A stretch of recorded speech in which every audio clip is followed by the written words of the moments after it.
Amroli Sayan road ઉપર આવેલ લુમ્સના કારખાનામાં કામ કરતા કારીગરની થયેલી હત્યામાં અમરોલી પોલીસે એક હત્યારા કારીગરની મોડી રાત્રે અટક કરી હતી. કાપોદરાના શંકરનગરમાં રહેતા પરેશ મિયાણી અમરોલી સાયણ રોડ ઉપર આવેલ રઘુવીર ઇન્ડસ્ટ્રીઝમાં લુમ્સના કારખાનામાં મેનેજર તરીકે કામ કરે છે અને સપ્તાહ પહેલા તેમના કારખાનાની બહાર બે કારીગરોમાં ભગવાન પ્રસાદ અને અજય બહેરા વચ્ચે કોઈક બાબતે તકરાર થઈ હતી, જેમાં ભગવાન પ્રસાદને અજયે માથામાં પથ્થર મારી મોતને ઘાટ ઉતારી દઈ ભાગી છૂટ્યો, જેથી બનાવ અંગે પોલીસને જાણ થતાં પોલીસે હત્યાનો ગુનો નોંધી હત્યારાની શોધખોળ હાથ ધરી હતી.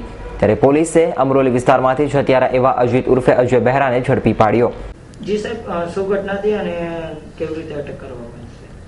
તારીખ 18 જાન્યુઆરી 2015ના રોજ અંજની ઇન્ડસ્ટ્રીઝમાં મૃત્યુ નિપજાવવા બાબતનો એક ગુનો અમરોલી પોલીસ સ્ટેશનમાં નોંધવામાં આવેલ, જેમાં મરણ જનારને આરોપીએ માથાના ભાગે પથ્થર વગેરે મારી અને મૃત્યુ નિપજાવેલ, જે અન્વયે તપાસ દરમિયાન આરોપી અજીત ઉર્ફે અજય બહેરાને આ ગુનાના કામે અટક કરવામાં આવેલ છે અને હાલ તપાસ ચાલુ છે. જી સાહેબ, આગળના ગુનામાં કઈ સંકળાયેલો છે?